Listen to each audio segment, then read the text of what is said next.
Good morning বন্ধুরা, কেমন আছেন আপনারা সবাই? আশা করি সবাই ভালো আছেন, আমরাও খুব ভালো আছি। এই যে দিনটা ছিল রবিবার, ছুটির দিন। সকালবেলা বেরিয়ে পড়েছি আমরা একটুখানি ঘুরতে। তখন ওই 11টা মতো বাজে বাড়ি থেকে বেরিয়েছি। এসেছিলাম ওয়ান্ডারলাতে, মানে ওয়াটার পার্ক। এখানে আমরা সব ফ্রেন্ডসদের সাথে ঘুরতে এসেছিলাম আমাদের। দেখুন কত সুন্দর জায়গা, আর আমাদের ছেলেরা তো খুবই খুশি হয়েছে ওইখানে গিয়ে। এসেই প্রথমে আমরা আগে লাঞ্চটা সেরে নিচ্ছি, কারণ জলের মধ্যে নামলে আবার কখন আসবো, বাচ্চারা আসতে চাইবে কিনা, সেই জন্য আগে থেকে খাওয়া দাওয়া করে চলে এসেছি এখানে।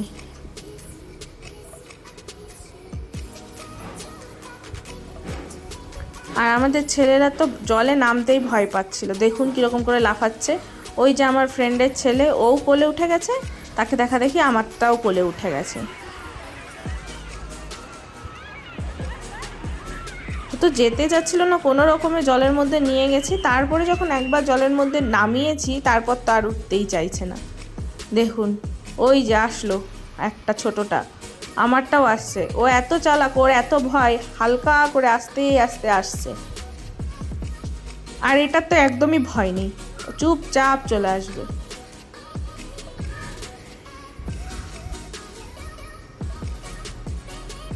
আসলে আমার ছেলেটা হয়েছে আমার মতনই ভীত। আমি গিয়েছি, একটা রাইডও কিচ্ছু করিনি। আমাকে সবাই বলছে চলো চলো চলো করতে, আমি কিচ্ছু করিনি, আমার এত ভয় লাগে। তারপরে চলেছিলাম এই যে রেন ডিস্কোতে। এইখানে যা মজা করেছি আমরা, খুব মজা করেছি। আমাদের ছেলেরা দেখুন কত নাচছে, ওদেরকে তো থামানোই যাচ্ছিল না। কিন্তু এটা বেশিক্ষণের জন্য ছিল না, 10 মিনিটের জন্য থাকে। তারপরে চলে এসেছিলাম এইখানে। এটাকে কি বলে আমি ঠিক বলতে পারবো না, কিন্তু এত ভয় লাগলো, দেখেই এত ভয় লাগছে, কেউ তো করার কথা ভাবতেই পারবে না। কিন্তু আমার হাজব্যান্ড আর আমার ফ্রেন্ডের হাজব্যান্ড গেছিলো, আর আমার ফ্রেন্ডও গেছিলো, কিন্তু ও ভয়ে ওখান থেকে চলে এসেছে। যখন স্টার্ট হবে তখনই ওখান থেকে চলে এসেছে। তাই যাই হোক, ওরা এসে তো বলছে না গিয়েছো বেশ ভালোই করেছো, এটা বেশ ভয়ের ছিল। যাই হোক, আমরা কিছু করি আর না করি, আমাদের ছেলেরা যা যা রাইড ছিল, ওদের যা যা খেলা ছিল সব খেলেছে। ওরা ভীষণ এনজয় করেছে, ওরা এনজয় করলেই আমাদের ভালো, আমাদের খুশি।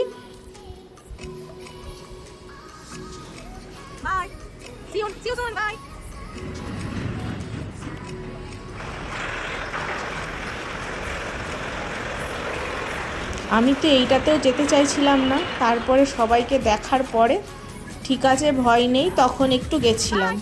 গিয়ে তাও ভয় লাগছিল, চুপ করে বসেছিলাম। সবাই তো আগেই চলে গেছিলো, আমি পাকামি করে যাইনি। তারপরে পরে একা একা গিয়ে আমি ভয় পেয়েছি। যাই হোক, তাও খুব একটা বেশি ভয় পাইনি, ঠিক ছিল, অসুবিধা নেই। তারপরে একটা ঘোস্টের একটা কি বলবো, গুহা টাইপের, ওইখানে গেছিলাম। ওটাতে ভিডিও করা হয়েছিল না, ওটা করা হয়েছিল না মানে কি, খুবই অন্ধকার ছিল, ভেতরে গিয়ে তো খুবই ভয় লাগছিল। আমার ছেলে তো পুরোটা দেখেছে, পুরোটা দেখার পরে যেই বাইরে এসেছে তারপরে সে কান্না, তখন নাকি তার ভয় লাগছিল। আমি বলছি ঠিক আছে কিছু হবে না, আমরা চলে এসেছি। তারপরে ও তো কই কান্না, তারপরে ওকে চড়িয়ে দিয়েছিলাম এই দোলনাতে, তখন গিয়ে একটু খুশি হয়েছে।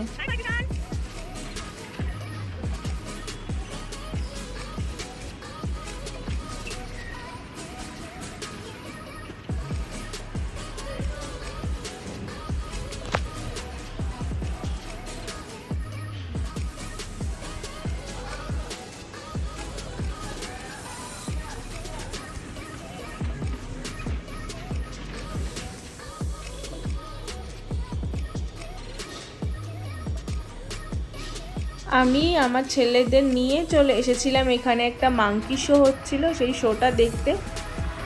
দুটো ছেলেকে নিয়েই এসেছিলাম, মানে দুটো বাচ্চাকে নিয়েই এসেছিলাম। আর ওরা গেছিলো, বললাম না, ওই যে ওই বড়টাতে চড়তে গেছিলো।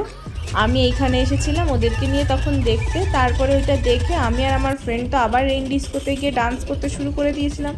ওরা এসে ওই ওয়েভ পুলে খেলা করছিল। আর এখানে দেখুন ফ্রেশ হয়ে যখন আমরা এসেছি, এইখানেও একটা মানে কি বলবো, নাচ হচ্ছিল, যে ওপরে ওই ছেলেটা নাচছিল বা নিচে সব অন্যরা সবাই নাচছিল, ওদের দেখা দেখি। আমার ছেলেকে তখন কত বললাম ওখানে ডান্স করতে, করলোই না। বাইরে এসে সে আর তার বন্ধু মিলে ডান্স করছে আর দুষ্টুমি করছে। এই যে সারাটা দিন খুবই ভালো গেল, সারাটা দিন একটুও বৃষ্টি না, যেই আমরা বাড়ি আসবো অমনি বৃষ্টি শুরু হয়ে গেছে। ঠিক আছে, তাহলে আজকের মতো এইটুকু, টাটা। ভিডিওটা যদি ভালো লাগে কোথাও তাহলে লাইক শেয়ার সাবস্ক্রাইব করে দেবেন।